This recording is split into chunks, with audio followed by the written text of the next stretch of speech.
Voilà, alors merci à chacun d'être là ce matin. En fait, cette rencontre, elle est née de questions que le Conseil régional de la région Ouest s'est posé concernant l'apport de nouvelles technologies dans la vie de l'Église, en paroisse et dans les autres instances de notre Église. Dans ces lieux, les visioconférences, par exemple, sont devenues presque banales. Et nous nous excusons même d'apprécier quelquefois de ne pas avoir à se déplacer pour aller à des réunions, travailler, échanger, en ajoutant comme ça, un peu comme pour s'excuser, mais c'est tellement mieux de se voir en vrai, tout cela est passager. Je ne crois pas que tout cela soit passager. Et puis je crois aussi qu'il faut arrêter de s'excuser d'utiliser les outils numériques, mais il est aussi important d'en voir leurs limites et aussi leurs atouts. Il faut penser l'Église à l'ère numérique. Cela étant dit, comment embrasser les outils procurés par les technologies numériques pour construire l'Église aujourd'hui, maintenant, et celle de demain?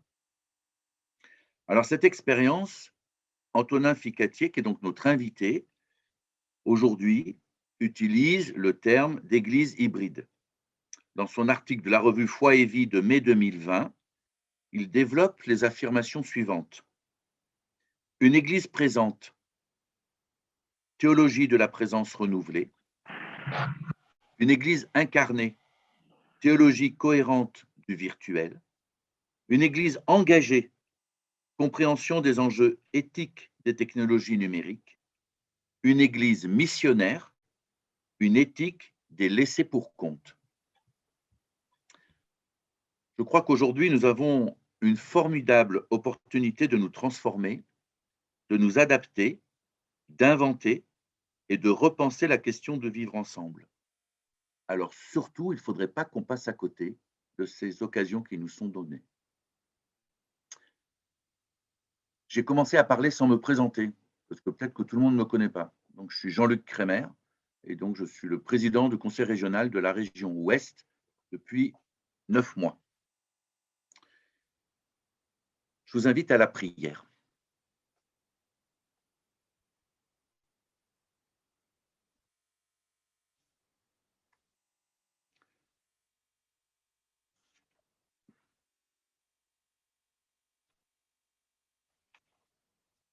Seigneur mon Dieu, depuis toujours tu chemines avec moi. Tu es l'ami de mes jours de soleil et de mes nuits de brouillard. Toi, jamais tu ne m'abandonnes. Tu es la lumière qui m'éclaire, même au cœur des ténèbres. Tu es la source qui rafraîchit, qui coule en moi et me redonne vie. Ton amour pour moi est si grand que même la mort ne t'arrête pas. Tu es le chemin, tu es la vie nouvelle. Donne-moi, Seigneur, sur ma route de carême, d'oser vivre ta parole, celle qui donne vie, celle qui ouvre l'horizon, celle qui repousse les ténèbres, celle qui met l'homme debout. Donne-moi, Seigneur, sur ma route de carême, d'oser partager ta parole avec humilité et vérité. Seigneur, que ce moment ensemble soit porté sous ton regard. Merci pour ce que nous allons entendre et ce que nous allons partager. Bénis chacun de nous. Amen.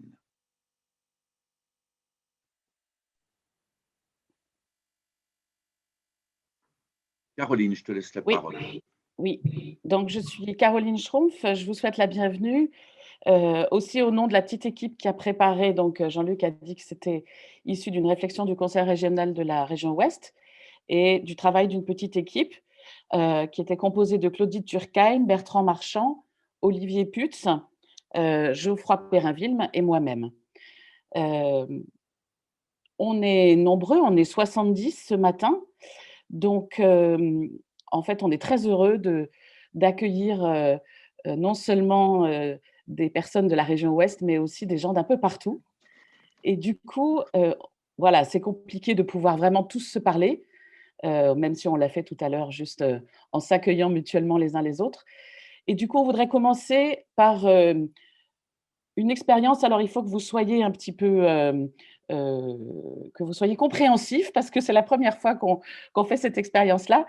Jean-Luc, est-ce que tu peux lancer le sondage, s'il te plaît?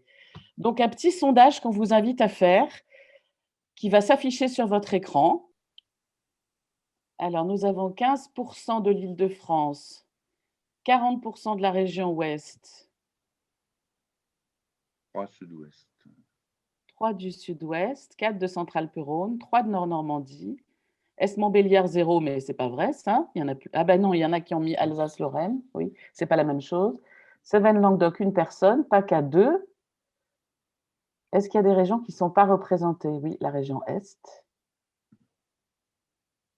Et vous avez été informé essentiellement par les amis, les infos, le site internet et la presse. Et vous avez des attentes qui sont bien partagées. En savoir plus sur l'église hybride, Antonin va nous en parler, découvrir les évolutions liées au numérique, discuter avec d'autres, envisager comment ma paroisse peut utiliser le numérique. On va sans plus attendre se lancer dans le vif du sujet. Jean-Luc disait qu'effectivement, pendant les 2 confinements, on a été en quelque sorte jeté à l'eau du numérique, qu'on le veuille ou non. Pour certains, ça a été un apprentissage difficile et laborieux. Pour d'autres, c'est une découverte enthousiasmante. Pour d'autres encore, ça a été, et c'est peut-être toujours, une montagne infranchissable. Pour d'autres, enfin, ça a été une expérience avec la difficulté des zones blanches et du réseau internet insuffisant. En tout cas, nous avons tous déjà eu l'occasion, ou en tout cas un certain nombre d'entre nous, de partager nos expériences, nos joies, nos échecs lors du webinaire national qui a eu lieu en juillet 2020. Ce matin, on voudrait aller un peu plus loin que nos expérimentations. On voudrait essayer ensemble de se détacher un petit peu, si c'est possible, de la période de crise que nous traversons encore, pour regarder au-delà et essayer de discerner déjà quels sont les signes, quels sont les enjeux, les défis, les encouragements, les difficultés qui sont apportés par cette utilisation de plus en plus importante des outils de communication numérique. Dans quelle mesure cela nous invite, cela nous oblige peut-être, cela nous contraint à certaines transformations dans notre vie d'Église, au sens le plus large. Et donc pour réfléchir ce matin et pour stimuler notre réflexion, nous avons invité Antonin Ficatier. Donc Jean-Luc a dit qu'il avait rédigé effectivement un article qui s'intitule «L'Église hybride», dont on va mettre les références dans la conversation pour ceux qui ne l'ont pas encore lu. Antonin est j'ose dire, un jeune théologien qui est doctorant à l'université de Birmingham, en Angleterre. Ses recherches, justement, sont à l'intersection entre la technologie, la théologie et l'éthique. Et pour sa thèse, il travaille sur le concept du réseau en lien avec les technologies numériques. Et donc, pour cette matinée, on vous propose un déroulement assez simple. Je vais vous présenter juste très rapidement ce déroulement de ce matin.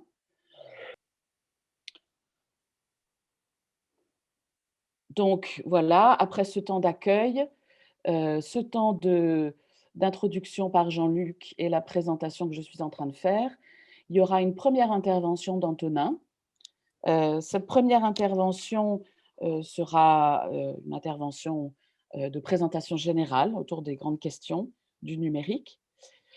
Ensuite, donc une présentation d'à peu près 20 minutes. Ensuite, il y aura un temps d'échange et de partage en petits groupes. Peut-être si vous avez l'habitude de Zoom, vous avez l'habitude aussi de ces petits groupes, des petits groupes qui seront formés de manière aléatoire de 6 personnes. Et dans ce premier petit groupe, on vous invitera à réfléchir plutôt à la question de votre positionnement, de notre positionnement personnel à chacun par rapport à ces grandes transformations du numérique. Voilà, donc je vous mettrai quelques questions très simples dans la conversation. Et il n'y aura pas de remontée en plénière, mais si vous voulez noter quelques questions à reprendre après dans le deuxième temps, bien sûr, vous pouvez le faire. Donc après ce premier petit temps d'échange en petit groupe, nous redonnerons la parole à Antonin pour une deuxième intervention qui débouchera là sur un temps de questions-réponses avec Antonin. Donc, pendant son intervention, si vous voulez envoyer sur la conversation, sur le chat, des questions qui vous viennent, vous pourrez le faire à ce moment-là et Bertrand Marchand collectera toutes nos questions, les organisera pour qu'après l'intervention d'Antonin, donc on n'interrompra pas Antonin, mais Bertrand lui posera vos différentes questions. Et donc là, il y aura un temps de questions-réponses. Et puis ensuite, un deuxième temps d'échange en petits groupes, plus orienté vers qu'est-ce qu'on peut faire maintenant, voilà, tout simplement. Et enfin, un temps de conclusion vers 12h20 avec la parole de Geoffroy Perrinville et de Jean-Luc Crémer. Voilà pour la présentation de cette matinée. J'espère que ça vous convient. Je vais laisser tout de suite la parole à Antonin. Je vous rappelle juste que pendant les interventions, on vous demande bien de couper votre micro pour qu'il n'y ait pas d'interférence et pas de bruit gênant pendant cette intervention d'Antonin. Donc Antonin, je te laisse la parole maintenant. Merci Caroline et merci beaucoup pour cette super introduction. C'est un grand plaisir d'être avec vous tout le monde. Je vous parle donc d'Angleterre, où j'ai le plaisir d'habiter, ce qui veut aussi dire que nous sommes à 1 heure de décalage. Et la dernière fois, Caroline m'a gentiment invité pour une réunion qui était à 8 heures du matin en France, ce qui faisait donc 7 heures du matin en Angleterre. Je m'en souviens encore. Bon, mais tout simplement pour vous dire que c'est super d'être avec vous. Je vais partager mon écran. Et si ça ne marche pas, Caroline, je te laisse me faire un petit signe si ça ne marche pas. Ça devrait être bon. Alors. Voilà. Et est-ce que vous le voyez bien en grand écran, en plein écran? Oui, super. Bon, donc voilà. Donc notre première partie aujourd'hui, c'est on avait décidé de faire une sorte de panorama et un peu de revenir en arrière, de prendre un angle assez grand pour essayer de voir un petit peu les enjeux des technologies numériques. Et je vais commencer par une excuse. Parfois, mon vocabulaire français me manque et des mots anglais me viennent. Alors, je vous présente de m'excuser. Ce n'est pas parce que je souhaite paraître cool. C'est juste que parfois, les mots, pour ceux qui parlent de différentes langues, vous savez ce que je veux dire, il y a des petits blocages. Mais bon, normalement, j'ai bien revu ce PowerPoint. Il devrait être parfaitement en français.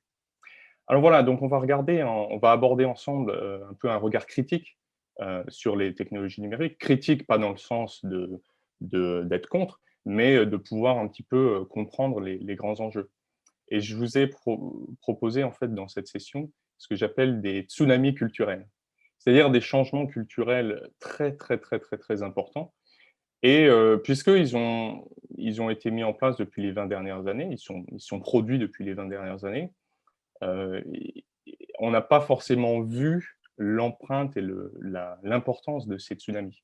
Voilà, ils ne sont pas arrivés du jour au lendemain. Donc voilà, vous allez voir, ça va avoir du sens quand on va commencer. Alors, un peu de théorie. Alors, on commence par une petite blague. C'est quelqu'un qui est devant, vous savez, ces vieux ordinateurs, et qui dit donc « Je vais avoir besoin d'un plus grand bureau ». Pourquoi j'ai mis cette petite photo en introduction? C'est parce que quand on parle de technologie, on a tous une relation personnelle à la technologie. Tout ça est lié, en fait, où est-ce qu'on se situe chronologiquement par rapport à la technologie. Pour certains d'entre vous dans cette chambre, cette photo, elle parle, puisque vous avez assisté au tout début des ordinateurs, où les ordinateurs prenaient la place il fallait une pièce entière, il fallait un espace extrêmement grand. Pour certains d'entre vous, qui sont plus jeunes, notamment pour moi, des photos comme ça parle pas vraiment, ça paraît un petit peu passé. Donc tout ça pour dire que c'est très important de commencer par rapport à nous-mêmes. Quelle est notre relation personnelle à la technologie? Si on veut le mettre en place ensemble d'un point de vue de l'Église, il faut qu'on apprenne à comprendre quelles sont les différentes conversations et quels sont les différents angles dans lesquels on se positionne quand on parle de technologie. Alors, je ne sais pas si vous êtes familier avec cette, cette vue des 5 différentes générations, et je pense qu'on est à peu près tous représentés dans cette salle. Donc vous voyez, les traditionalistes, ce sont ceux qui sont nés avant, en fait, avant la Seconde Guerre mondiale. Et alors bien sûr, ça je l'ai grossièrement adapté en mettant une génération pour 20 ans. Voilà, chaque génération est à peu près une tranche d'âge de 20 ans. Mais vous pouvez voir, si vous faites des recherches là-dessus un petit peu plus précises, qu'il y a des débats, ce n'est pas une science exacte. Donc parfois, on va avoir des années qui sont un petit peu différentes. Mais pour moi, j'ai bien aimé le mettre comme ça par tranche de 20 ans, puisque ça permet de bien se souvenir et de bien l'avoir en tête. Donc, vous voyez que traditionnalistes, donc ceux qui sont nés avant la Seconde Guerre mondiale, nous avons les célèbres baby boomers, qui eux sont nés donc des années 40 aux années 60.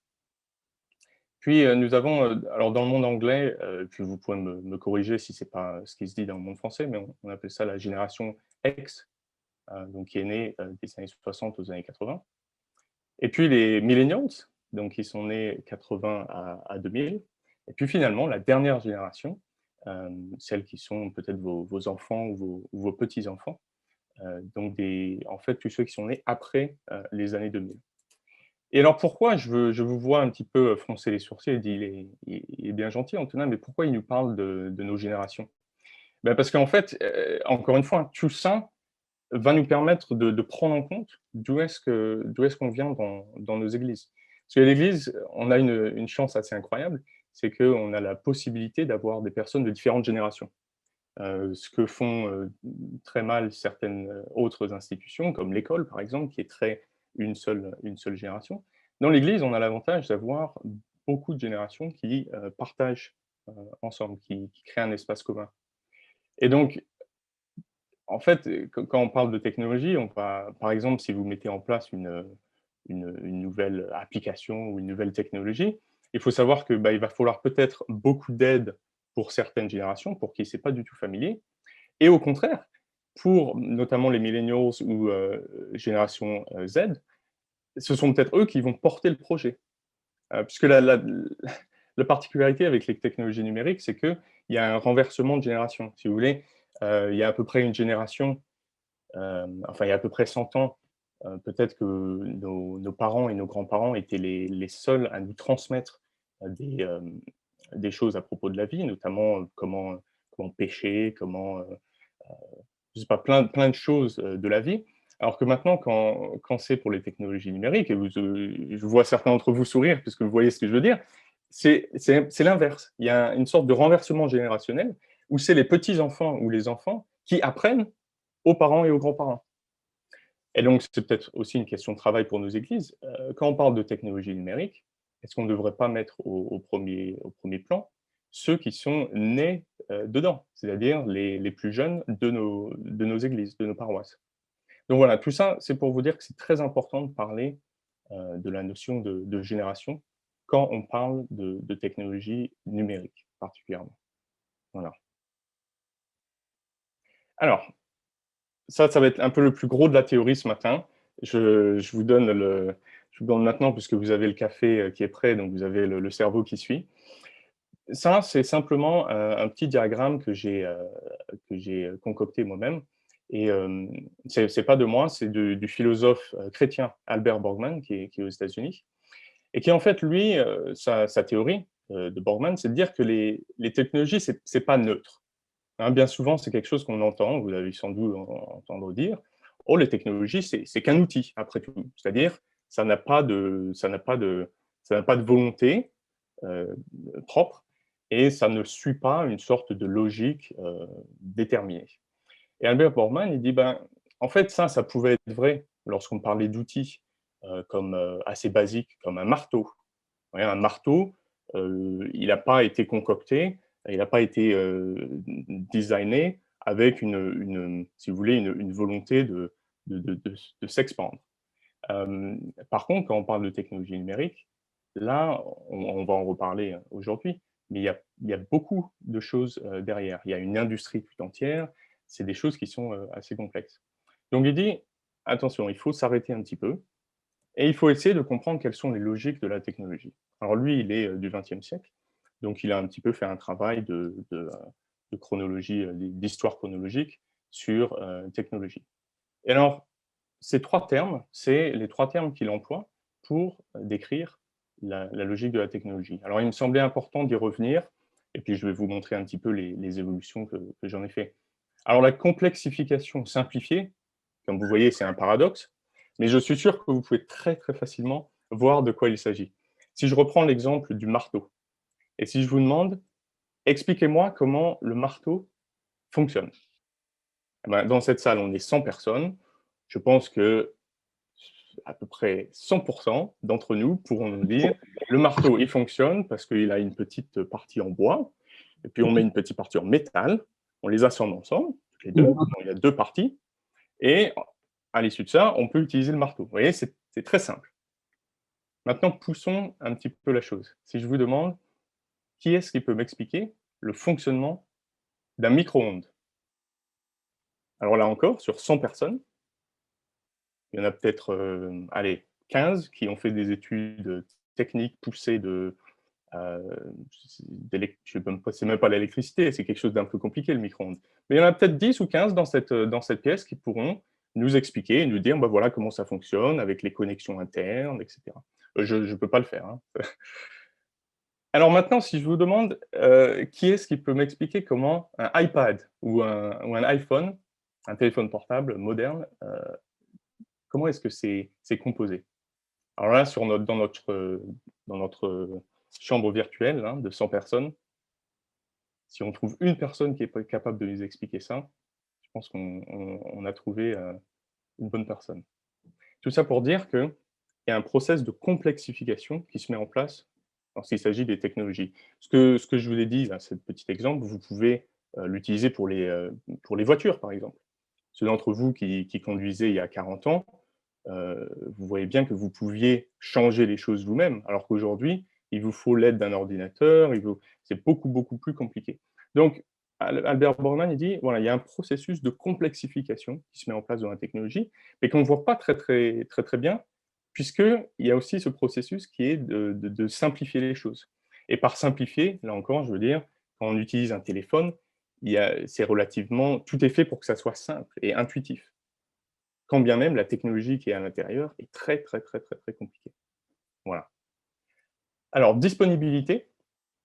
Disponibilité, Albert Broman prend l'exemple de la cuisine à feu. Alors là, bon, c'est un exemple un peu ancien, je vous l'accorde, mais il va dire, voilà, quand on doit faire de la cuisine à feu, c'est-à-dire qu'il faut qu'on construise un feu, il faut que nous, on soit tout le temps là pour faire en sorte que cette technologie, elle puisse continuer.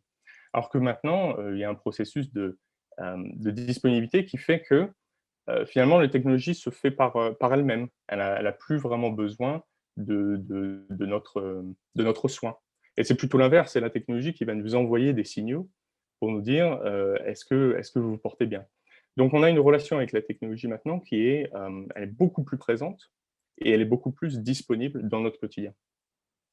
Et enfin, le processus de dissimulation, c'est l'idée que tout changement technologique entraîne une perte. Et alors ça, il va falloir le noter aussi dans nos églises, c'est-à-dire quelles sont les choses qu'on va perdre lorsqu'on met en place plus de numérique.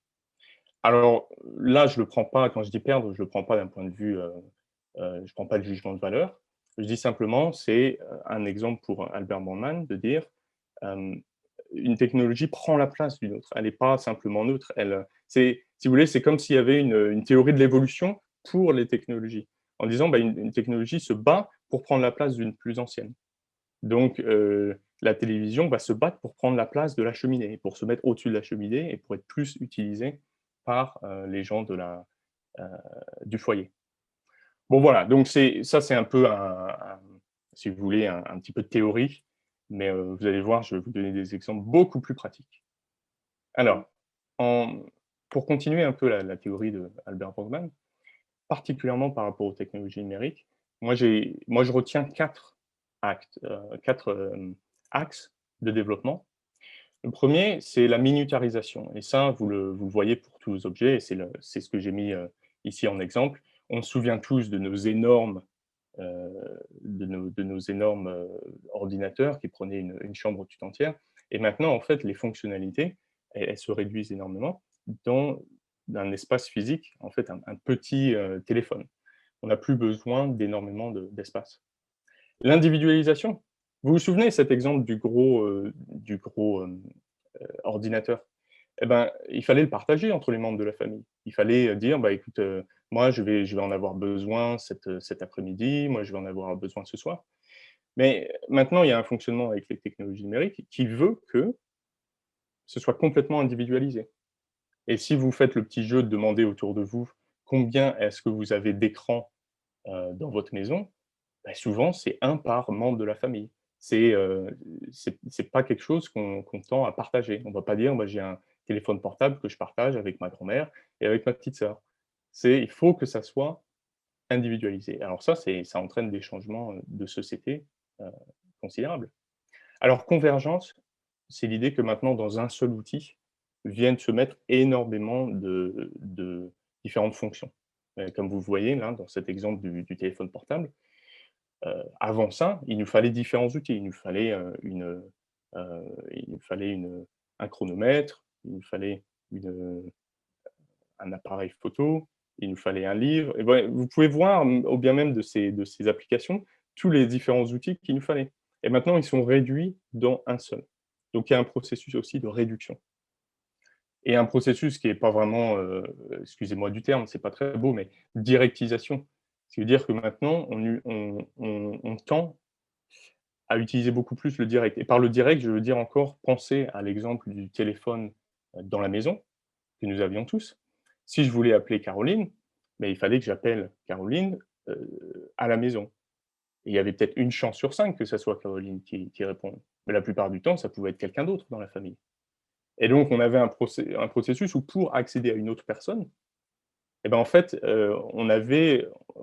ça se faisait pas très, très facilement. Il fallait, c'était indirect, voilà. Alors que maintenant, ben, je veux contacter Caroline, ben, je l'appelle directement son téléphone portable ou, quand vous m'avez contacté, vous m'avez envoyé un email directement à moi. Donc on passe beaucoup plus à une conversation, en fait, à une communication de type direct, voilà. Alors ça, c'est les grandes théories, hein. Vous verrez dans la deuxième session, on fera un petit peu plus du pratique. Mais il m'a semblé vraiment très important de revenir sur ces grands concepts, pour voir un petit peu les logiques que suivent les technologies numériques. Alors je vous avais parlé des tsunamis culturels et je vais commencer par le numéro un, qui est l'épistémologie. Alors, encore une fois, vous avez votre café, vous pouvez prendre une gorgée puisque c'est un gros mot philosophique, mais qui simplement, en fait, veut dire, la connaissance, notre rapport à la connaissance. Et ça, je pense pour moi que c'est un des facteurs fondamentaux sur, quand on parle des technologies numériques, notre rapport à la connaissance. Vous allez voir si vous êtes d'accord avec moi ou non. Vous voyez, ça c'est un peu le contraste, frappant entre, Google et la bibliothèque. Oui, puisqu'avant, pour aller chercher, un lieu de connaissance, pour aller chercher une information, il nous fallait, nous référer à des lieux physiques. Il fallait aller dans la bibliothèque, il fallait aller je sais pas, aller voir un professeur et lui poser des questions. Maintenant, ce qu'on fait tous, et en particulier, là encore, repensez aux générations. Peut-être vous, vous ne le faites pas, mais la génération Z, ceux qui sont nés après les années 2000, c'est un réflexe. C'est-à-dire qu'ils ne savent même pas ce que c'est la bibliothèque. Vous voyez? Le réflexe premier, c'est d'utiliser Google. Donc notre rapport au savoir et à la connaissance a énormément évolué et pour moi, c'est vraiment un tsunami culturel. Une décentralisation, c'est-à-dire qu'avant, le savoir et la connaissance étaient centralisés dans des lieux donnés. Maintenant, vous allez avoir accès à cette, connaissance on the go, c'est-à-dire, partout où vous allez. Vous attendez le bus, vous pouvez lire une encyclopédie. Vous êtes dans la salle d'attente du médecin, eh bah, vous pouvez, apprendre d'un grand professeur d'université américaine. Vous voyez, donc tout ce savoir, il est complètement délocalisé, il est décentralisé. Alors ça, c'est un point très, très important à prendre en compte. là encore, qui, entre générations, peut poser des questions. Ce qu'on appelle la fin des experts et le développement des influenceurs. Alors ça veut dire quoi? Ça veut dire que pendant très longtemps, et je vais vous en parler après sur la question de l'autorité, mais par rapport au savoir, on allait se tourner vers des personnes qui ont la connaissance. Un professeur, un pasteur, un médecin, un professeur d'université. Maintenant, en fait, surtout pour les générations Z, donc c'est-à-dire les dernières générations, on recherche plus l'influenceur. Alors l'influenceur, il apporte pas un savoir, j'allais dire académique, qui est le lieu de longues études, mais il apporte une certaine forme d'authenticité et il apporte une sorte de savoir-faire et savoir-être. Mais voyez, on a déplacé le savoir, c'est-à-dire que on ne se tourne plus vers des personnes qui ont le savoir, j'allais dire culturel, intellectuel, et on recherche plus des activistes ou des personnes qui ont un savoir-faire, un savoir-être. Voilà, donc influenceur, c'est un terme un peu technique, mais qui est employé pour des personnes qui, notamment sur les réseaux sociaux, ont de l'influence, mais qui n'ont pas forcément un savoir dans le sens traditionnel du terme. Voilà, donc je vous l'ai dit, une possibilité pour ça, c'est la recherche d'authenticité, moins qu'un savoir pur. Voilà. Alors un petit exemple, une petite histoire drôle que je voulais vous raconter, pour animer un peu cette présentation. C'est il y a quelques années, j'étais en train de faire un prêche, et j'utilisais un chiffre qui était le nombre de personnes qui ont tenté de faire de l'escalade dans le mont, ça c'est le mont Everest, et je sais plus, j'ai donné un chiffre sur le nombre de personnes qui n'y arrivent pas, ou quelque chose comme ça. Bon, et à la fin du sermon, je sors de l'église et je dis bonjour à tous les paroissiens qui sortent. Il y a un jeune qui vient en courant vers moi et qui dit: Tu t'es trompé, tu t'es trompé, tu t'es trompé. Je dis: ah bon? Ben alors de quoi tu parles? Il me dit: oui, oui, le chiffre que tu as donné n'est pas bon. Je lui dis: mais tu es un expert du mont Everest? Il me dit: non, non, non, mais j'ai regardé sur Google pendant que tu parlais et je peux te dire que tu t'es trompé. Bon, on a eu une petite discussion. En fait, il s'avérait qu'il regardait un autre chiffre, donc que j'avais raison, yes. Mais en fait, tout ça, ça m'est resté en tête, puisque, vous voyez, le lien avec la connaissance, il est, pour les générations Z, il est beaucoup plus, bah, je vais confronter ce que tu dis. Il n'est pas, je vais accepter ce que tu dis. C'est plus, je vais comparer ce que tu dis avec ce qui se dit sur Internet, avec Google. Et ça, vous le voyez, si vous passez du temps avec les jeunes, je suis sûr que vous pouvez le voir. Il y a une sorte de vérification instantanée de la connaissance par le biais d'internet.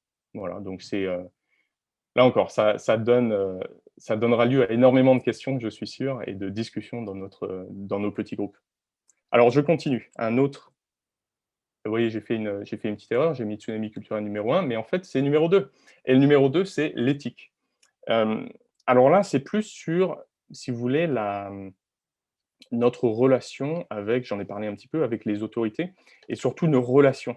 D'où est-ce qu'on est influencé et comment est-ce qu'en fait on réfléchit sur des questions d'opinion, mais aussi de bien et de mal. C'est pour ça que j'ai employé le terme éthique. Et là, il y a aussi un changement fondamental qui s'est passé avec les technologies numériques. C'est qu'on est passé d'une compréhension de l'individu, non plus d'un point de vue hiérarchique, mais d'un point de vue du réseau. Alors ça, c'est une de mes grandes théories. Et vous pouvez voir sur ces petits, 2 petits dessins là que je vous ai mis. On est passé donc d'un fonctionnement de raisonnement, non plus, hiérarchisé, à une société hiérarchisée, d'un point de vue de nos relations, sociales, mais beaucoup plus de réseau. Alors le réseau, qu'est-ce que ça veut dire? Ça veut dire qu'on est individuellement connecté avec beaucoup plus de personnes, qu'on ne l'était avant, et ça veut dire aussi qu'il y a une sorte d'aplatissement de nos relations. Elles sont toutes mises au même niveau. Si vous prenez l'exemple des réseaux sociaux, je suis sûr que beaucoup d'entre vous utilisent, Facebook. Vous avez un petit indicateur qui vous dit, vous avez, 200, 500 ou 1000 amis. Mais vous voyez, c'est un seul chiffre qui pour tout votre réseau. Il ne vous dit pas, vous avez 10 personnes qui sont très, très, très importantes dans votre vie. Vous avez 20 personnes que vous voyez souvent et que vous aimez bien. Et puis, vous avez 200 personnes que vous ne voyez jamais et que finalement, ils sont une ligne dans votre Facebook. Mais tout ça est mis un peu au même plan. Voilà. Donc le réseau, il aplatit, bien ou mal, hein. Encore une fois, on se réserve nos questions de jugement pour plus tard, mais on analyse la situation, c'est qu'il y a un aplatissement de nos relations et une multiplication aussi grâce au réseau. Il y a aussi, et ça je suis sûr que c'est un thème d'actualité, comme vous le savez, il y a une énorme confusion qui se fait de plus en plus, enfin confusion, je sais pas, c'est en tout cas, ce qu'on observe, c'est qu'il y a un mélange entre les faits et les opinions. Et souvenez-vous, revenez au tsunami culturel numéro 1 par rapport à la connaissance, c'est aussi le fait que chacun peut dire ce qu'il pense sur internet, ce qui est magnifique, mais ça entraîne une confusion entre quels sont des faits avérés, scientifiques, académiques, et des opinions personnelles. Et finalement, pour des générations, les générations, Z, enfin en tout cas pour les plus jeunes, bon, ça dérange pas forcément, voilà. Ça dérange pas forcément qu'il y a un mélange entre les faits et les opinions. Il y a aussi une énorme recherche lorsqu'on discute des réseaux sur l'authenticité et alors j'ai mis acceptance, c'est plus l'acceptation, je pense. C'est l'idée, de dire: «Voilà qui je suis, voilà mes opinions, elles sont divulguées dans le monde entier, sous un principe de réseau et finalement, au travers de l'internet et des technologies numériques, mes idées vont être propulsées et vont être rendues publiques au niveau, mondial très, très rapidement». Et donc du coup, en fait, on est aussi habitué, à moins se cacher. On est habitué à ce que les gens sur internet, nous, se révèlent un petit peu plus, partagent de nous-mêmes.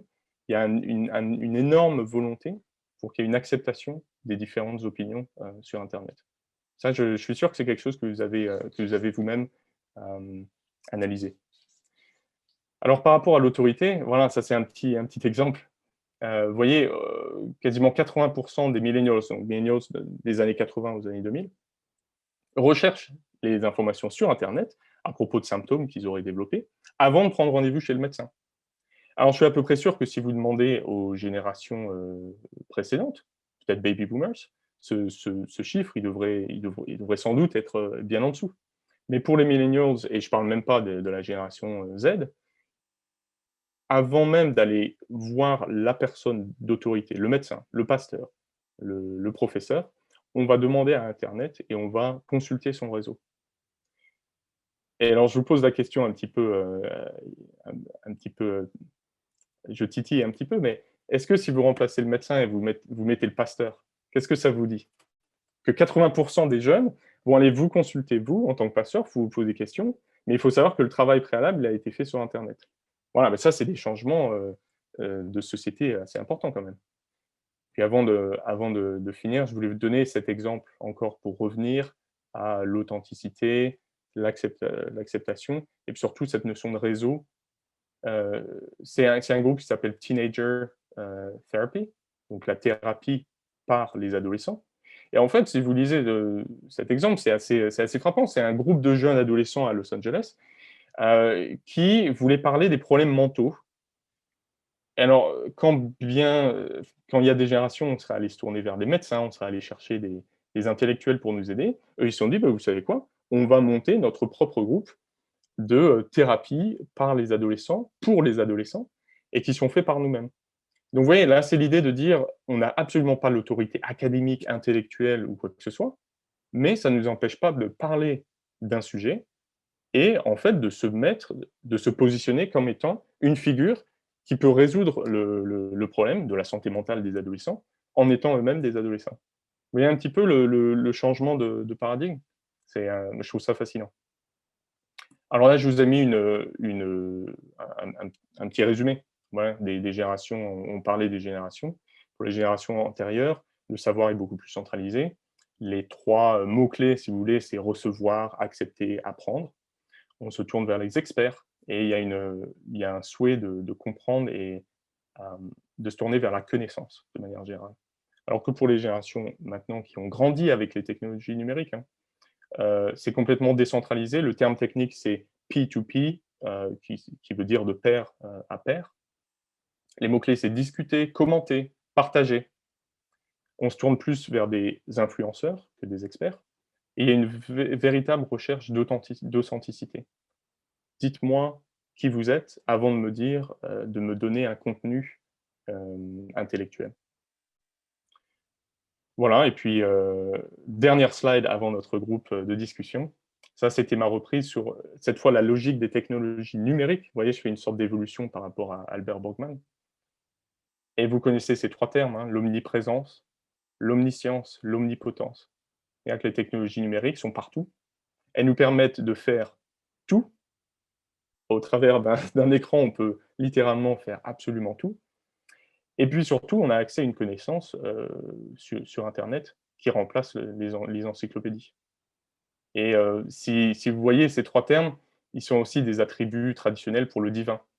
Donc, c'est pas pour rien que je les ai mis là, c'est aussi pour challenger un petit peu et dire, est-ce que finalement, on n'aurait pas, d'un point de vue plus théologique, on ne serait pas tourné vers les technologies numériques pour rechercher des réponses qui, traditionnellement, dans le judéo-christianisme, c'est Dieu qui est omniprésent, omnipotent et omniscient. Donc voilà, des petites pistes de réflexion. Et donc, on va maintenant avoir des groupes de discussion. Donc, je me réjouis. Donc, Caroline, je te redonne le micro. Merci Antonin. Merci beaucoup pour ce premier temps de présentation qui permet un peu de placer le cadre, hein. Alors voilà, j'espère que tout ça ne vous a pas trop intimidé. En tout cas, on voudrait maintenant vous proposer, donc je pense que Jean-Luc a fait le nécessaire, on va vous proposer un premier temps en petit groupe. Je vous mets tout de suite les questions dans la conversation. Question très simple, hein. Voilà, question d'appropriation, de positionnement personnel. Alors bien sûr, vous pouvez réagir à la présentation d'Antonin aussi, et en discuter entre vous. Mais voilà, on voulait prolonger avec des questions assez simples. Comment moi j'utilise les outils numériques, la technologie numérique? Peut-être aussi en fonction de la génération dans laquelle vous vous situez. Ces outils sont-ils pour moi une aide, une occasion de lien, un moteur, un frein, une ouverture? Vous voyez, c'est des questions vraiment très, très larges. Et on se retrouve dans 20 minutes. À tout à l'heure.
J'espère que vous avez eu des temps d'échange fructueux dans vos petits groupes, que chacun a pu s'exprimer aussi par rapport à sa propre expérience, sa propre fréquentation des outils numériques, avec les joies et les difficultés.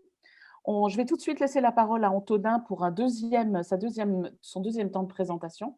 Antonin, est-ce que tu es là? Oui. Oui. Oui, je suis là. Donc, merci Caroline. Donc voilà, je te laisse la parole tout de suite. Alors, il y a un participant qui a levé la main, si tu veux voir Caroline. Mais je vais partager pendant que… Je disais que c'était bien et qu'Antonin avait besoin d'un visa maintenant pour parler, parce que c'est le Brexit. Hein. Ben oui, j'ai mon visa en Angleterre. Merci de… Merci Alain Georges. Alors, est-ce que ça marche? Est-ce que vous le voyez maintenant? C'est bon. Caroline, c'est bon? Oui, merci. Bon. Alors, donc cette deuxième session, on va regarder un petit peu plus qu'est-ce que ça veut dire en pratique pour nos églises, hein, après avoir donné tous ces tsunamis culturels, etc. Alors, ce que je vous ai mis tout d'abord, c'est tournons-nous vers les Écritures. Romains 12, 2, vous savez, c'est ce très célèbre verset hein, où Paul nous invite justement à réfléchir sur les choses de ce monde. Et notamment, moi, je vois ça par rapport aux nouvelles technologies. Qu'est-ce que ça veut dire? Et c'est là où c'est très, très important pour tout le monde de noter que l'église hybride, c'est pas l'église hype. Vous savez, hype, c'est ce terme anglais où c'est l'église qui essaye d'être à la mode. Je pense que vous êtes tous sur la même longueur d'onde, que l'église se doit d'être cohérente et de renouveler la façon dont son message et dont l'évangile est transmis, mais n'a pas vocation d'être la dernière entreprise à la mode et d'utiliser sans raisonnement en fait les outils technologiques. C'est pour ça que dans l'article, j'ai bien mis à la fin des pistes aussi pour dire qu'il nous faut évaluer de manière critique les technologies numériques, notamment sur les aspects environnementaux ou aussi les questions sur qui manque. Je sais que dans mon petit groupe, là, on vient d'avoir une très très bonne discussion en disant il y a quand même des personnes qui manquent dans le numérique et on ne doit pas assumer que tout le monde a accès au numérique. Ce serait une erreur. Il faut toujours penser à ceux qui n'ont pas accès. Donc l'Église, par nature, est dedans, mais n'est pas de ce monde. Donc voilà, ne vous conformez pas au siècle présent, mais soyez transformés par le renouvellement de l'intelligence, afin que vous discerniez quelle est la volonté de Dieu, ce qui est bon, agréable et parfait. Voilà, donc c'est l'objectif de cette session. Voilà, alors je vous ai mis différemment, j'ai mis quelques slides avec l'idée de penser, tout simplement pour un peu ouvrir des horizons. Et le premier pensée que j'ai mis, c'est penser format. Alors ça, c'est très très important dans tout ce qui est théorie des technologies de communication. C'est de dire que chaque format demande un contenu particulier.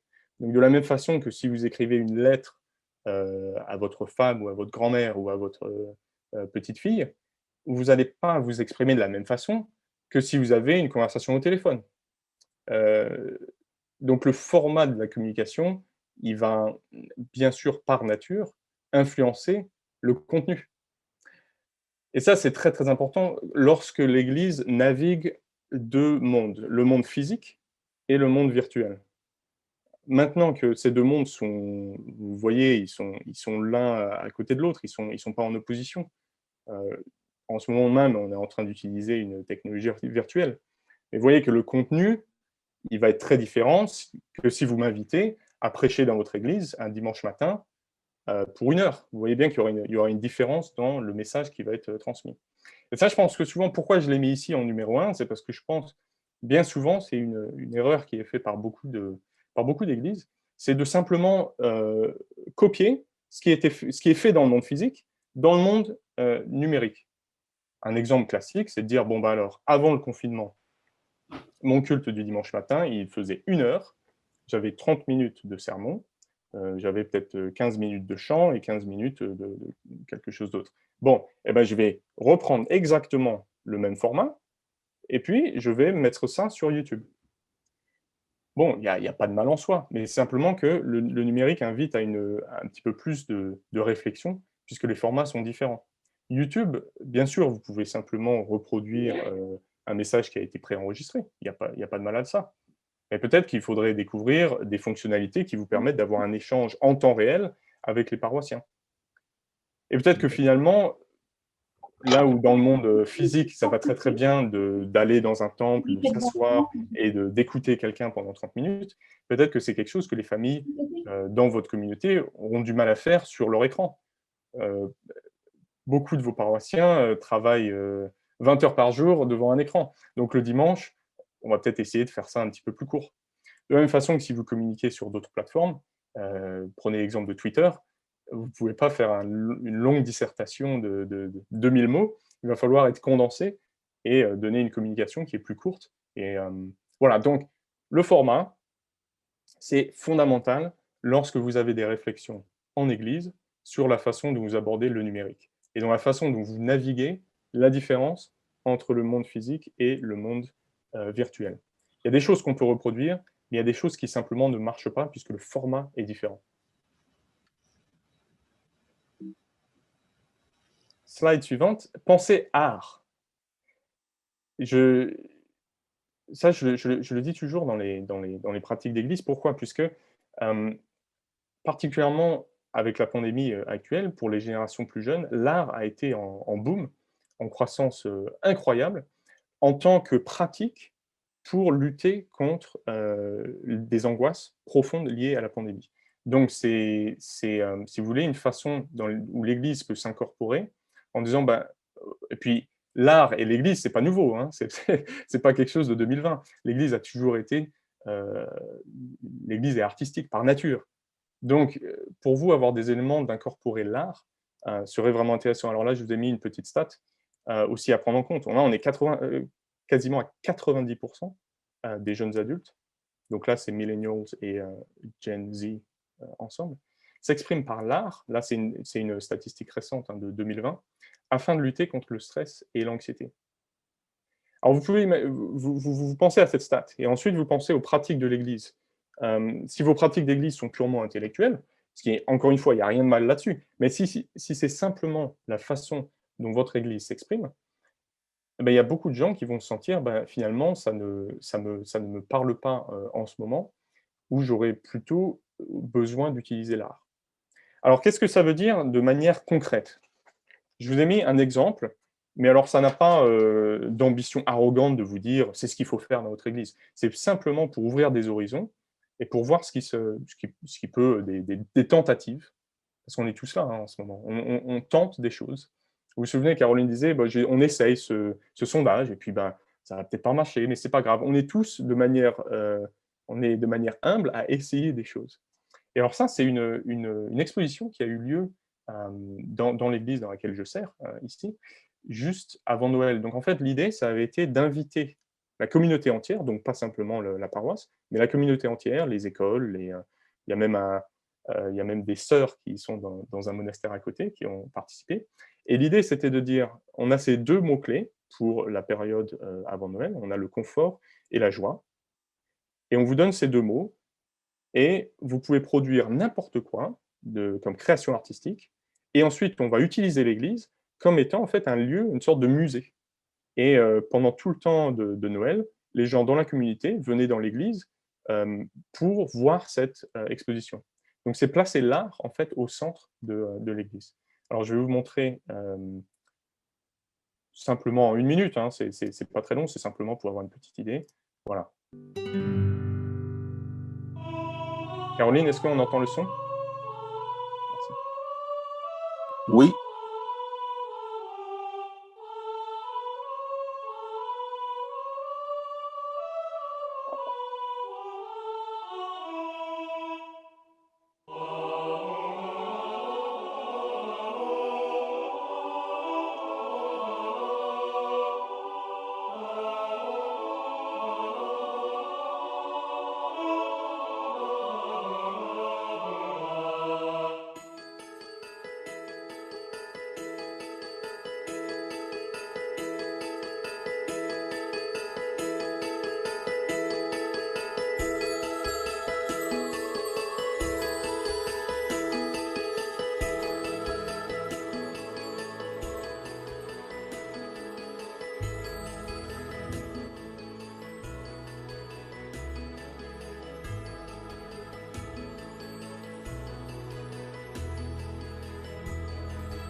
Voilà, donc ça continue comme ça. Mais vous voyez l'idée. Je pense que l'Église n'a jamais été plus challengée d'être créative, justement dans ces temps de pandémie, mais aussi dans ces temps où le virtuel et le monde physique sont d'autant plus liés.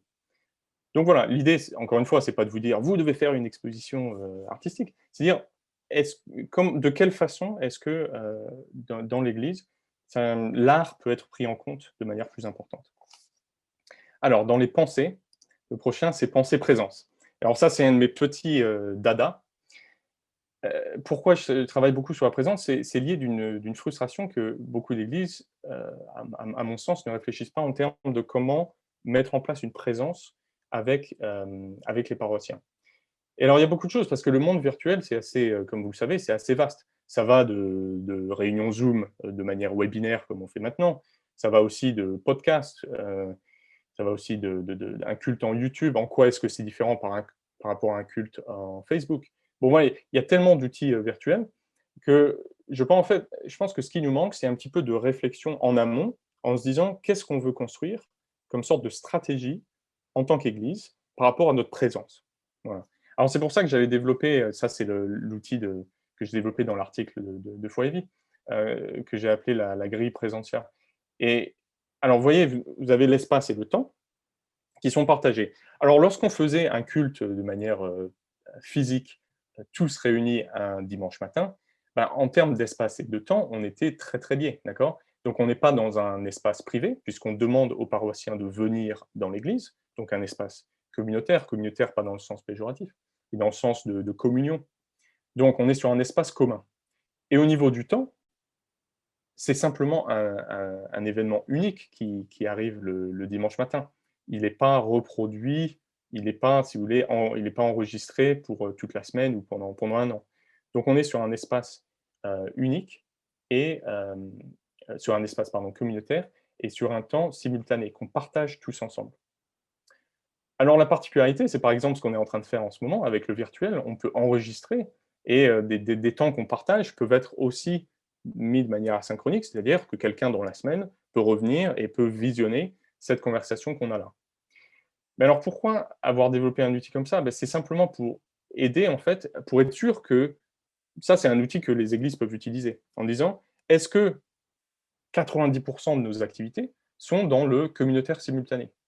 Ou est-ce que peut-être que 90% de nos activités sont dans le privé asynchronique? Privé asynchronique, un bon exemple, c'est si vous dites, paroissiens, lisez, on va lire tous ensemble ou on va écouter tous ensemble un podcast pendant le prochain mois, et vous pouvez chacun l'écouter à la maison quand vous voulez. Vous voyez que là, on renvoie chacun à son propre espace et on renvoie chacun à son propre temps. Chacun peut le faire quand vous voulez. Et alors, la beauté de cette grille, c'est qu'il n'y a pas de bien ou de mal ici. Vous voyez, il n'y a pas une catégorie, il ne faut pas aller. Moi, je dirais, développez-vous partout où vous pouvez sur cette grille, mais simplement, soyez sûr d'avoir une présence un petit peu partout. Vous voyez, la présence, elle est un petit peu... puisqu'on a le physique et le virtuel qui sont ensemble, il faut vraiment repenser notre question de présence. Parce que je pense qu'avant, on avait plus une préconception comme quoi le virtuel, c'était un peu du faux, et puis le physique, c'est simplement ce qui peut nous permettre de se rassembler, alors que c'est un petit peu plus compliqué que ça. Alors, je vous enverrai aussi le lien. Suite à cet article, j'ai été contacté par un journaliste suisse qui a développé un outil en ligne pour les églises basé sur cette grille. Et donc, en fait, qu'est-ce que ça vous fait? Je pourrais vous montrer à la fin de cette session. En fait, vous rentrez le nom de votre activité, on va dire un groupe WhatsApp. Voilà, vous tapez groupe WhatsApp, et vous avez une série de questions qui vont vous aider à localiser cette activité dans votre grille. Et donc, en fait, si vous êtes pasteur, si vous êtes un leader religieux, où vous pouvez faire ça tous ensemble avec un comité, vous rentrez toutes les activités que vous avez, et ensuite, vous allez voir sur votre carte, on a une bonne répartition de notre présence physique et virtuelle. Ou alors, on est peut-être un petit peu faible, parce que finalement, on ne propose qu'une seule activité qui se retrouve dans une partie de la grille. J'espère que ça a du sens, mais je suis là pour répondre à toutes vos questions si vous voulez. L'idée, c'est vraiment d'aider les églises dans leur conception des outils physiques et numériques et qu'ils soient tous mêlés ensemble dans une grille. Voilà. Alors, on va voir de plus en plus, à mon avis, de liens entre le physique et le virtuel. Alors là, je vous ai mis culte on the go, donc en mouvement, qu'on a fait en fait dans notre église l'année dernière, au mois de juillet. Et alors, je vous explique le concept. L'idée, c'était de dire, vous allez avoir 3 différentes localisations dans la communauté. Donc, ce n'est pas simplement un seul espace, c'est un espace qui est décentralisé, si vous voulez. Donc, 3 localisations. Et vous pouvez y aller en voiture ou en vélo. Et dans ces espaces, vous allez avoir, on a mis vous savez, les codes QR codes, vous savez, c'est des petits codes que vous pouvez avoir, ça se fait de manière très simple, demandez aux plus jeunes dans votre église si vous ne savez pas comment le faire, et vous mettez un lien par rapport à votre site internet ou votre vidéo YouTube, Et en fait, les gens viennent, ils cliquent avec leur téléphone, et ensuite, ils ont accès à une partie du, euh, du culte. Et donc, en fait, on a décentralisé comme ça le culte sur un espace de la communauté, en disant, bah, si vous allez aller là, vous allez cliquer, vous allez recevoir la chanson, vous pouvez chanter, la louange, vous allez aller là, vous allez recevoir le culte, et vous allez aller là, vous allez recevoir les informations de paroisse. Tout ça, on l'a mis en place. L'Église est forcée à être créative en ce moment, c'est ça qui est magnifique, puisqu'on est contraint.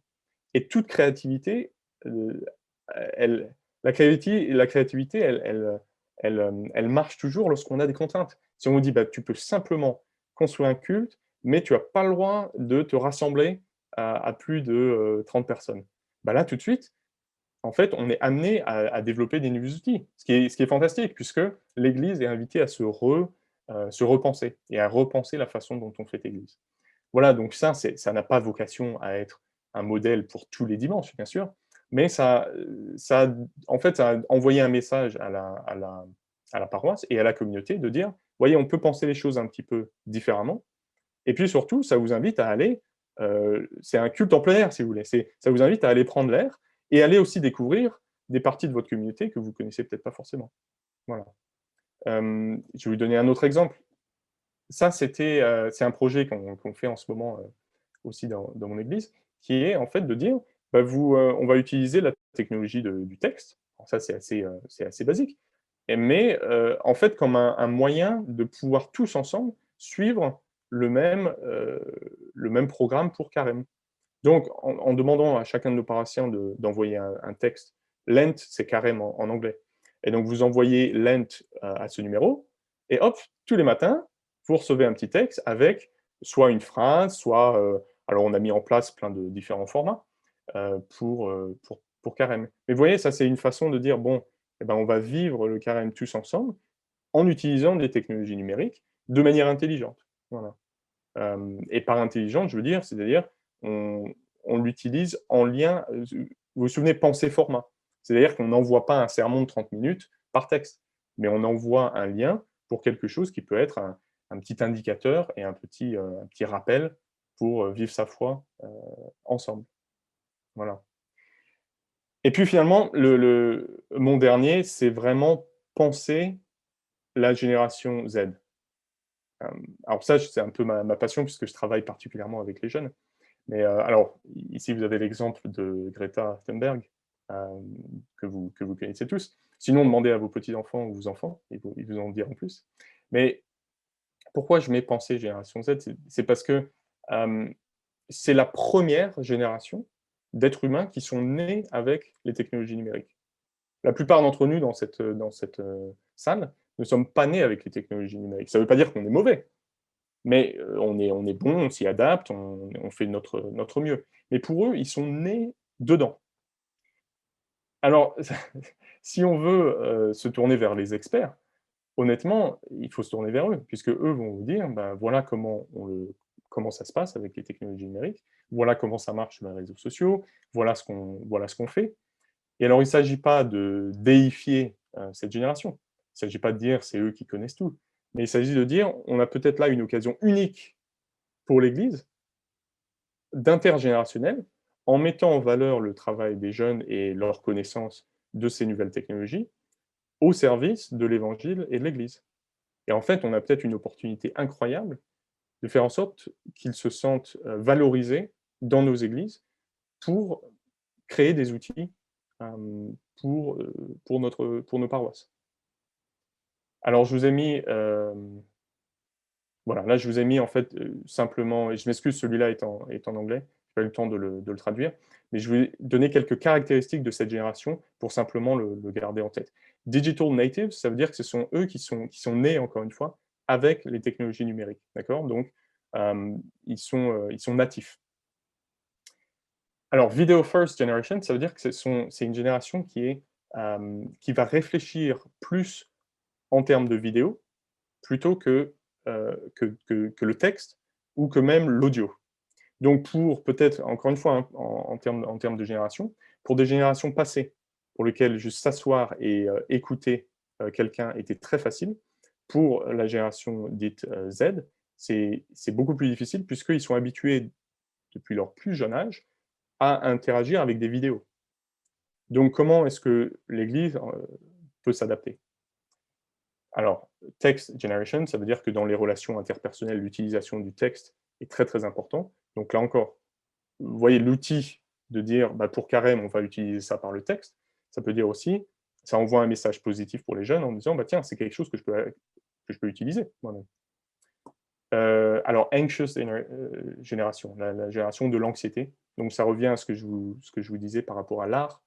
Et de manière générale, à comment est-ce que l'Église peut se positionner par rapport à une génération pour qui parler de ses sentiments et parler de ses... on revient à l'authenticité, parler de ses problèmes, c'est quelque chose de très important. Et ils vont valoriser si dans l'Église, il y a un espace qui peut leur permettre de partager ces sentiments, notamment ces sentiments d'anxiété. Pardon, Most Creative Generation, donc ça renvoie à l'aspect créatif et à l'aspect de l'art. Notamment, vous demanderez autour de vous, hein, je ne crois pas me tromper, mais en 2020, ça a été vraiment le boom de l'art et les générations millennials et Z sont vraiment tournées vers la création artistique. Et puis enfin, donc les questions de la justice sociale, et ça, encore une fois, l'Église, elle est au premier plan des combats de justice sociale, mais peut-être qu'on ne le met pas forcément bien en valeur. Et ça, c'est quelque chose pour ces générations qui va vraiment parler. Comment l'Église se positionne par rapport au changement climatique? Comment l'Église se positionne par rapport au racisme? Comment l'Église se positionne par rapport aux conversations sur la santé mentale? Mais tout ça, c'est des questions où il ne s'agit pas d'être l'Église hype, qui va simplement le faire afin d'attirer du monde, ça, ce serait de la manipulation. Mais simplement de dire, on a, de manière générale, et les évangiles ont toutes ces réponses. Alors, je pense qu'en tant que chrétien, on est au courant de ça. Mais simplement, c'est dans la façon dont on le délivre et dont on le communique en tant qu'Église. Voilà, alors avant qu'on reparte en groupe, je vais simplement reprendre... alors ça, c'est une image que j'aime beaucoup, qui, à mon avis, représente 2020. Vous voyez, c'est quelqu'un qui est sur son ordinateur, qui a son fond d'écran, mais le fond d'écran de l'ordinateur vient se mettre aussi en fond d'écran de la vie réelle, dans cet appartement de New York. Et vous voyez, encore une fois, l'expression de l'art est magnifique, parce que l'artiste nous montre vraiment ce que je vous parle, le fait que le monde physique et le monde virtuel, maintenant, à partir de 2020, ils sont liés. Et donc, on ne reviendra jamais à un espace purement physique. Alors, certaines églises vont sans doute le faire, mais je pense que notre mission, c'est de devenir une église hybride, et de le faire de manière intelligente, et de le faire surtout en ayant compris les enjeux qui nous attendent. Donc voilà, le concept d'église hybride, ça c'est un concept clé. Je pense qu'il faut qu'on réfléchisse énormément là-dessus, et puis surtout qu'on mette en place vraiment des véritables stratégies qui ont des réflexions théologiques aussi. C'est-à-dire la question du pourquoi on fait ça. Alors là, je l'ai mis la question d'un écosystème médiatique. Ça veut dire vraiment, ça vous renvoie, lorsque vous avez des conversations avec vos conseillers presbytéraux, avec vos régions, au niveau national, c'est de dire quels sont les outils qu'on utilise et pourquoi on les utilise. Parce que le problème, c'est que bien souvent, on a des églises qui se lancent en disant « Ah, on va créer notre compte Instagram ». Mais alors moi, quand la personne vient, je dis « Mais pourquoi ?»« Ah, mais parce que tout le monde le fait. » Oui, mais ça, c'est pas suffisant. C'est pas une justification suffisante. Il n'y a pas une réflexion au préalable qui est suffisamment profonde pour faire en sorte que votre communication sur Instagram, elle soit bonne et qu'elle soit vraiment, j'allais dire, de l'évangile. Donc il ne s'agit pas de se ruer derrière le dernier produit, mais de mettre en place une communication et d'utiliser les médias qui, en fait, répondent à une réflexion qui a été faite au préalable. Finalement, le concept d'environnement numérique, ça c'est vraiment fondamental. On en a parlé un petit peu lors de mon petit groupe. C'est vraiment la question des laissés pour compte. Et dire, sachant que l'Église est appelée à utiliser les technologies numériques sur le long terme, puisque ça ne va pas s'arrêter en septembre 2021, sachant qu'on met ça en place, comment l'Église peut être au premier plan pour combattre les injustices d'accès au numérique, en disant vraiment, voilà, on a des zones blanches dans notre région, et ben, l'Église va aller au premier plan et va aller demander des comptes au conseil régional et en disant, voilà, comment on peut résoudre ce problème, puisque en 2020, s'il y a des personnes qui n'ont pas accès au numérique, elles sont laissées pour compte. De la même façon que dans l'église physique, lorsque votre église n'avait pas d'accès handicapé, les laissés pour compte étaient les personnes handicapées. Vous voyez, donc de la même façon que dans le monde physique, on a des laissés pour compte qui n'ont pas accès à l'église, si on n'a pas mis en place un environnement qui leur permette de se sentir accueillis, c'est exactement de la même façon pour le numérique. Si on assume que tout le monde a accès au numérique, on se trompe. Et donc, on devrait mettre en place des programmes d'accès au numérique, ce qui veut dire peut-être avoir une bourse pour des personnes qui souhaitent un iPad ou un ordinateur portable et qui n'ont pas les moyens financiers. Ça veut dire aller se battre pour que ces zones blanches soient bientôt combattues. Vous voyez, c'est des idées comme ça, mais de réfléchir en termes d'environnement numérique, ça me semble fondamental. Alors voilà, donc c'est la fin de cette deuxième session. Je voulais simplement vous dire, voilà, en termes de contact, que vous pouvez, bien sûr, on peut rester en contact au travers de Twitter. Vous pouvez, Caroline vous donnera mon contact si vous le souhaitez. Mais voilà, donc n'hésitez pas à rester en contact. Et voilà, groupe de discussion. Merci Antonin. Alors, avant les groupes de discussion, comme je vous l'avais présenté tout à l'heure, on voudrait avoir un moment d'échange, de questions-réponses avec Antonin dans un premier temps, et puis ensuite, voilà, je regarde l'heure qui tourne, je pense qu'on aura le temps peut-être d'avoir un petit groupe. Donc, Bertrand, je te laisse la parole maintenant pour un temps de questions-réponses avec Antonin. Voilà. Merci Antonin. Alors, quelques questions sont posées pendant ta présentation. Tout le monde m'entend bien? Il faut que tu t'approches un peu de ton micro. D'accord. Alors, donc il y a une question qui est apparue, c'est la constatation que les technologies numériques provoquaient une mutualisation des connaissances, des relations en réseau, l'importance des influenceurs. Et finalement, est-ce que ce ne serait pas plus proche de l'idéal du Nouveau Testament, hein, qui est plus en lien interpersonnel, se porter et soutenir les autres, avec quand même en regard cette technologie qui pousse vers une individualisation des relations et donc peut-être vers un égoïsme croissant. Donc ça paraît un peu antinomique. Que peux-tu nous dire, Antonin, par rapport à ça? Bah oui, c'est très bien résumé. Ça doit être un théologien qui a mis ce commentaire. C'est tout à fait vrai. Je pense que les technologies numériques, d'un point de vue technologique, vont très très bien avec les idéaux de la réforme, clairement. Surtout dans l'idée, voilà, chacun doit avoir accès à la Bible ou la connaissance de manière générale. Après, c'est vrai, je vous l'ai montré un petit peu au début, hein, vous vous souvenez, ce concept de l'individualisation, c'est-à-dire qu'il y a une volonté économique et marchande derrière les technologies numériques, que vous n'avez peut-être moins lorsqu'on parle des outils un peu primitifs comme une scie et un marteau. Mais lorsqu'il s'agit de technologies numériques comme ça, bien sûr, il y a un marché derrière et qui a tout intérêt à l'individualisation, puisque ça veut dire plus de produits vendus. Et ça, c'est très, très dur à combattre. Voilà. Il y a une individualisation croissante de par l'utilisation de nos outils qui, clairement, n'aide pas à construire des communautés.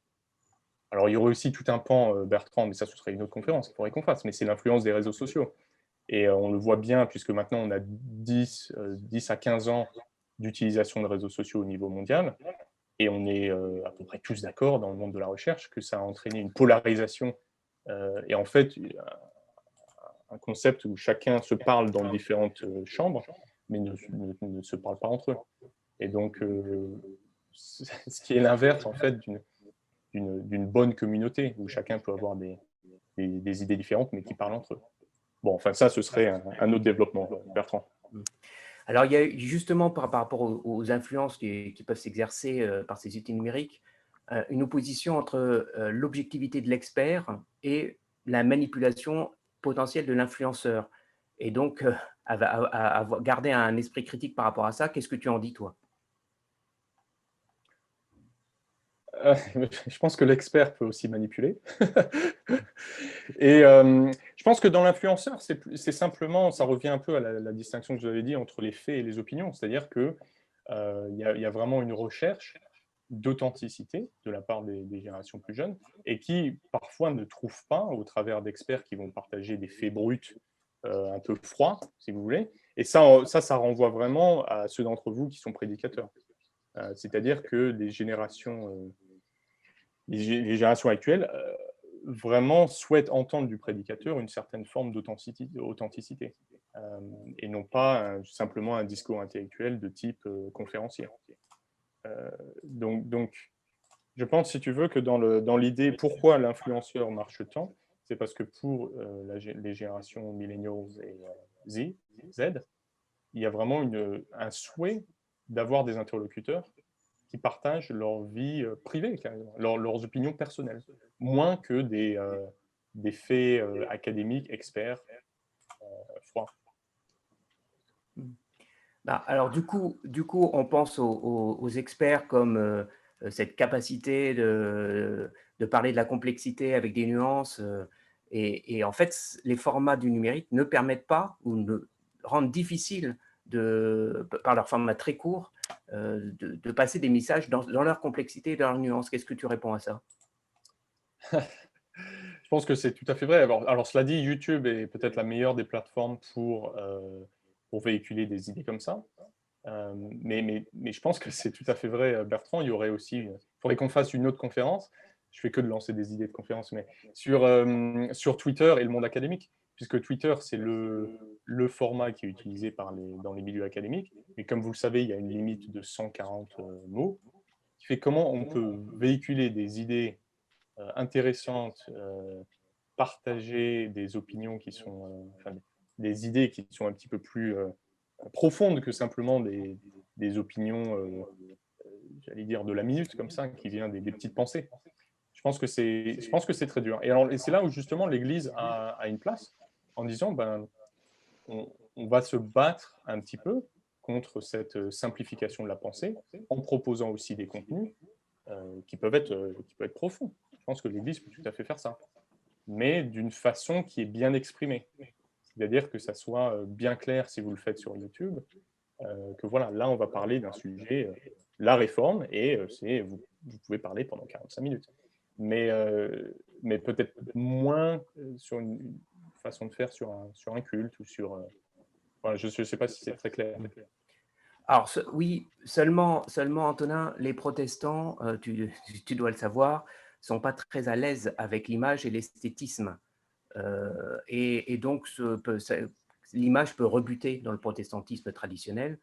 Donc, comment résoudre cette difficulté de passer par la vidéo, par l'image, et éventuellement par l'esthétisme? Oui, je pense que Bertrand, je ne sais pas si c'est de toi ou si tu relais une information de quelqu'un, mais je pense que là, on est tout à fait dans le vif du sujet.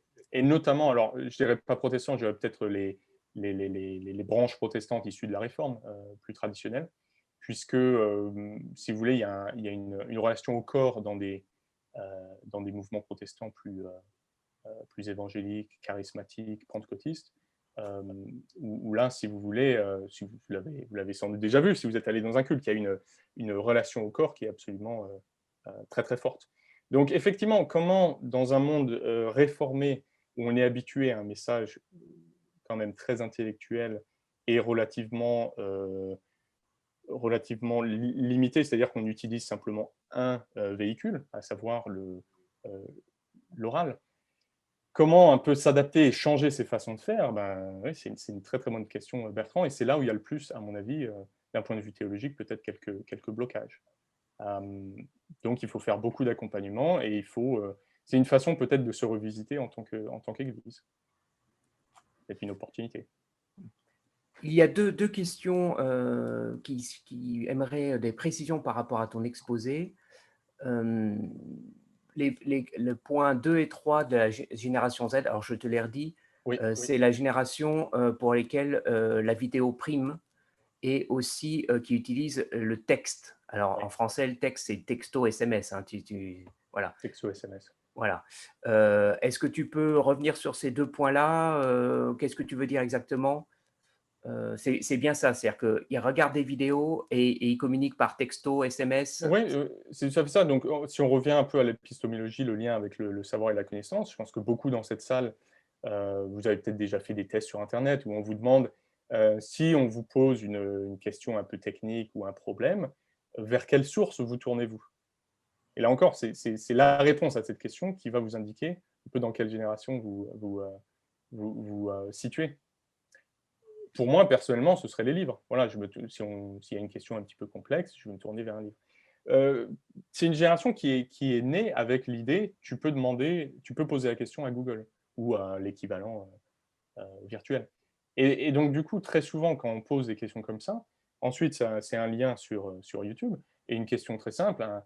Et si vous faites des groupes de jeunes, vous le voyez, moi, parfois, quand on aborde une question de groupe ensemble, qu'est-ce que Jésus parlait principalement par rapport aux paraboles, et je vais voir quelqu'un qui est littéralement en train de poser la question et qui va peut-être regarder la vidéo YouTube d'un Américain qui va répondre à cette question. Vous voyez, en fait, c'est une relation avec la connaissance, de dire que la connaissance est fluide, elle ne vient pas simplement d'un espace, enfin, elle ne vient pas simplement d'une seule personne, elle peut être contestée et elle peut être on a un accès direct à la connaissance.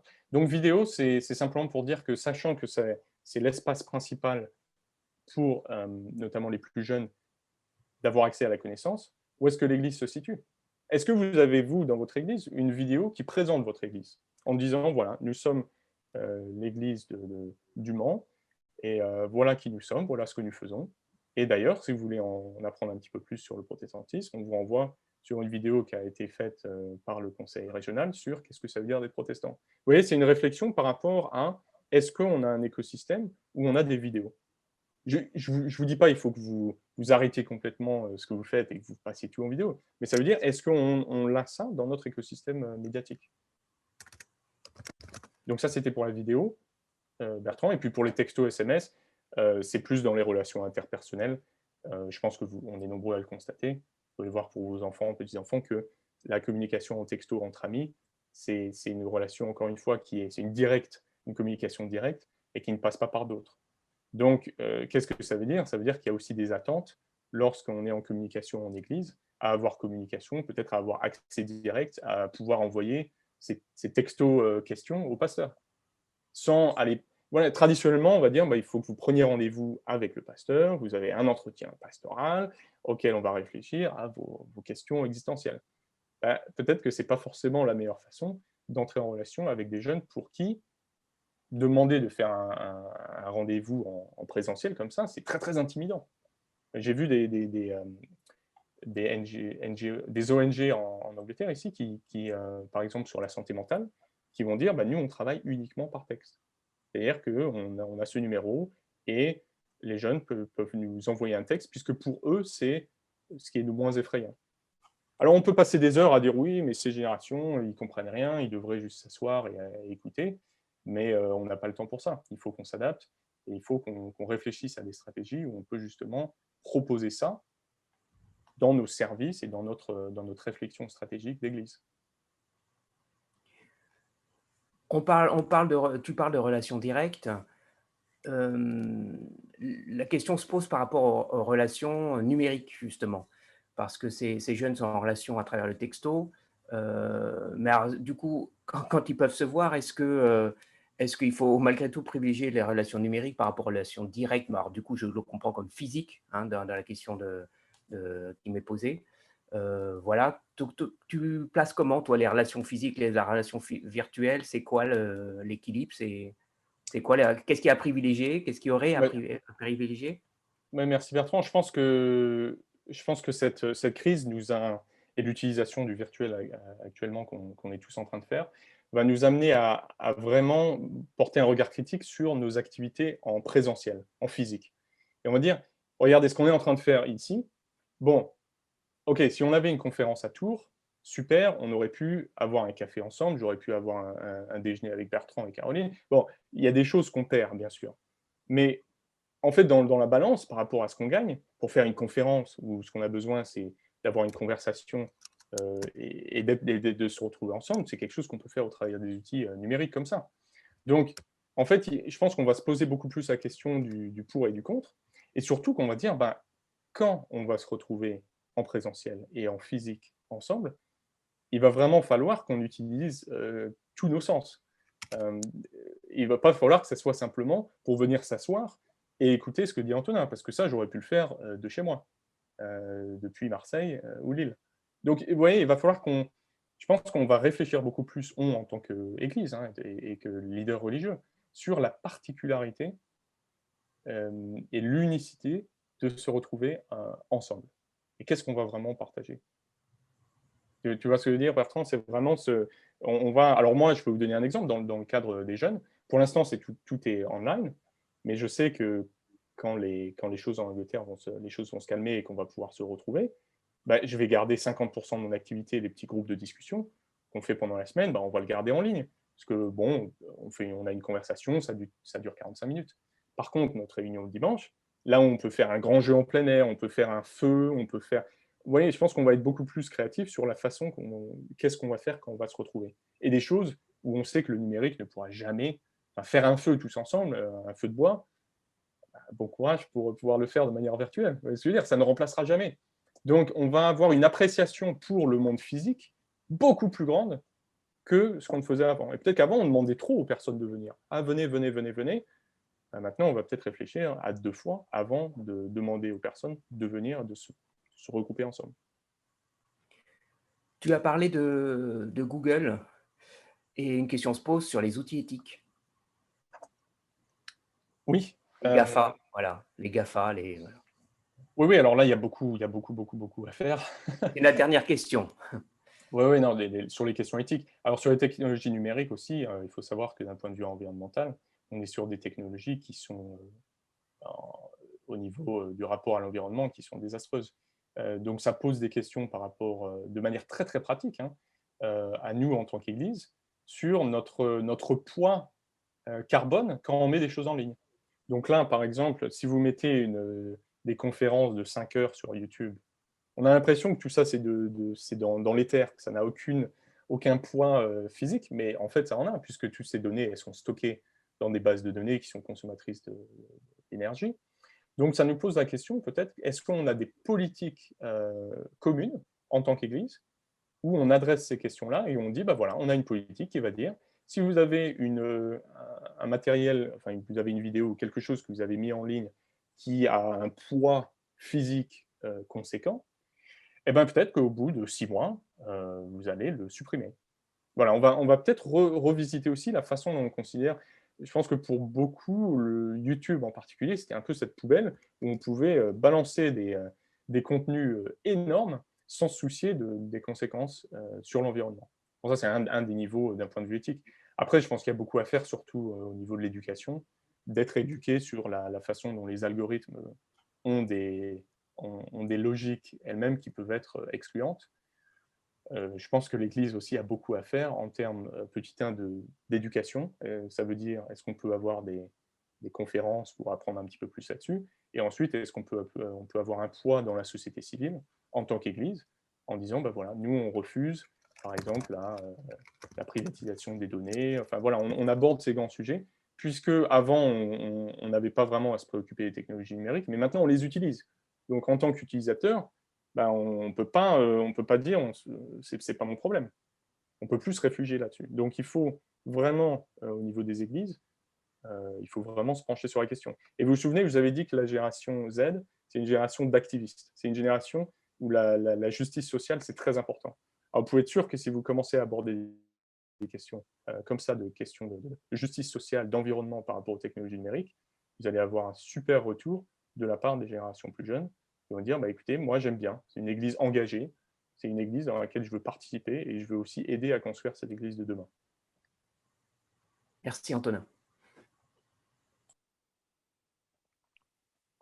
Merci Bertrand pour avoir rassemblé, synthétisé les questions. Alors voilà, j'imagine que certains se disent « ma question n'a pas été prise en compte », mais voilà, je pense que quand même on a pu toucher à peu près tous les sujets, même si votre question n'a pas été directement, spécifiquement citée. Et bien sûr, cette conversation, elle pourrait se continuer encore pendant longtemps. Et comme on est près de 70, c'est vrai que c'est difficile prendre en compte la parole de chacun. C'est pour ça qu'on vous propose maintenant, je vais faire très vite, un deuxième temps en petit groupe. Ça sera 15 minutes. Donc, Jean-Luc, si tu peux programmer le petit groupe pour 15 minutes. Au bout de 15 minutes, vous savez que, hop, ça va se couper et vous allez tous revenir dans la plénière pour un mot de conclusion.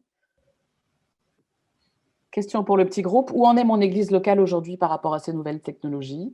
Dans 6 mois, dans 1 an, où pourrait-elle être? Où voudrais-je qu'elle soit? Comment associer les différents outils numériques à la vie de mon église? Merci de noter quelques mots-clés ou affirmations fortes dans le chat. Et on se retrouve dans 15 minutes pour un mot de conclusion. Merci à tous et à chacun.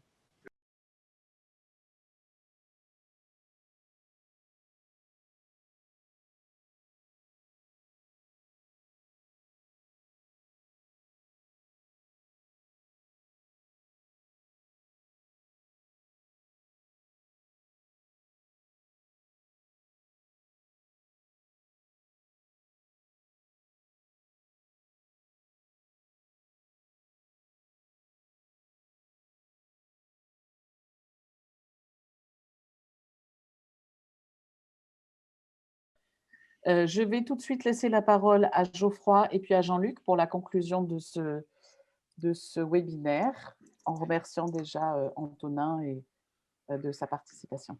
Voilà. Oui, tu as dit ce que je voulais dire parce que ce serait très audacieux de vouloir conclure quelque chose.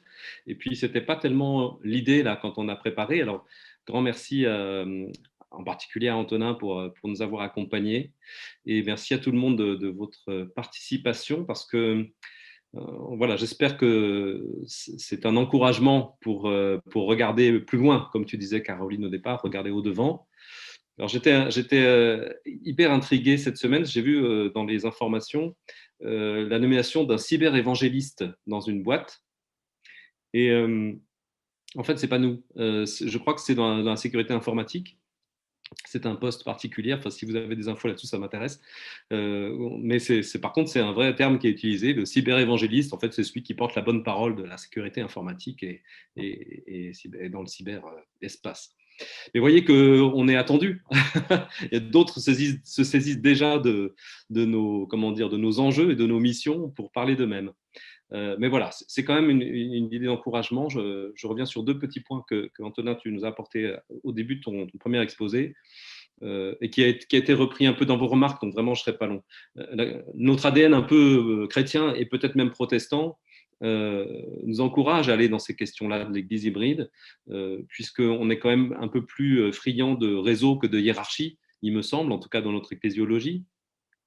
Et que dans notre réflexion déjà depuis quelques années, peut-être même un peu plus, mais quand même relativement récente, ce que je sens dans le renouvellement de notre Église sur la question de la mission, de l'évangélisation, c'est aussi très encourageant pour moi de voir qu'à travers les outils numériques, ce qui est attendu, c'est de l'authenticité. Et dans le témoignage chrétien auquel nous sommes appelés, ce n'est pas la transmission d'un savoir ou d'une connaissance qui est attendue, c'est plutôt la question de l'authenticité. Vous savez, le verset de l'évangile de Jean, hein, c'est à l'amour que vous aurez les uns pour les autres qu'on vous reconnaîtra comme mes disciples, dit Jésus. Donc, dans cette authenticité, soyons encouragés pour persévérer dans cette mise en œuvre d'une église hybride, pourquoi pas. D'autant qu'il y a des choses qui vont commencer très vite. Je ne sais pas si ça fonctionne. Je sais pas si j'essaie de partager quelque chose. Vous avez dès cet été la caravane du Grand Kiff qui va parcourir la région ouest et avec des jeunes majeurs et qui vont venir dans toutes les églises locales. Alors préparez-vous, vous allez être contactés rapidement. L'idée, c'est d'aller rencontrer l'église là où elle est et autour d'un plateau de web radio qui puisse ensuite être communiqué en podcast. L'église dise ce qu'elle est, ce qu'elle vit, ce qu'elle a envie d'être au milieu de la ville, ou de sa région, de son contexte. Et donc, voilà une première déclinaison peut-être de notre église hybride, là où les gens sont physiquement, avec cette caravane qui va passer dans chacune de nos églises locales. On va pouvoir élargir un peu l'espace de notre tente, y compris avec les outils numériques. Donc, soyez attentifs et réfléchissez d'ores et déjà à ce que vous avez envie de partager, parce que très rapidement, on va prendre rendez-vous pour venir chez vous, avec vous, parler de votre Église, de ce qu'il a fait vivre. Et puis, il y a un enjeu peut-être un petit peu moins, alors je ne devrais pas dire ça parce que je suis rapporteur, mais un enjeu rapide où on va pouvoir continuer de réfléchir sur ces questions, c'est notre synode sur l'Église. Oui, c'est pas rien quand même de penser l'Église et de penser la mission de l'Église dans notre synode. Il y a quand même une conjonction là qui est assez bonne. Donc, avec tout ce qu'on a remué, ce qui a été mis en route ce matin, je pense qu'on a des éléments pour avancer ensemble et porter ce regard au plus loin. Voilà ce que je voulais partager avec vous, juste pour terminer notre rencontre avant de passer la parole à Jean-Luc. Oui, merci. Alors, on peut peut-être avoir un sentiment d'être complètement chamboulé, déséquilibré. On ne sait plus trop où est-ce qu'on en est. C'est déjà là, et puis pour certains, c'est pas encore advenu. Ça vous rappelle d'autres choses. Moi, j'aime bien quand on est déséquilibré, parce que vous savez que pour faire un pas devant l'autre, il faut que notre corps soit déséquilibré. Quand on est bien équilibré, en fait, on bouge pas. Donc, nous sommes une église qui bouge. Alors, tout simplement, soyons les uns et les autres bénis, encouragés. La bonne nouvelle, elle est déjà là. C'est ce que j'ai lu ce matin avant de commencer ce webinaire. L'évangile, il est déjà là. Donc, à nous, peut-être d'utiliser ces outils pour que ce soit des facilitateurs pour ouvrir les yeux, ouvrir les oreilles. Voilà. Et puis, soyons des ouvriers inutiles, mais consciencieux. Soyez bénis.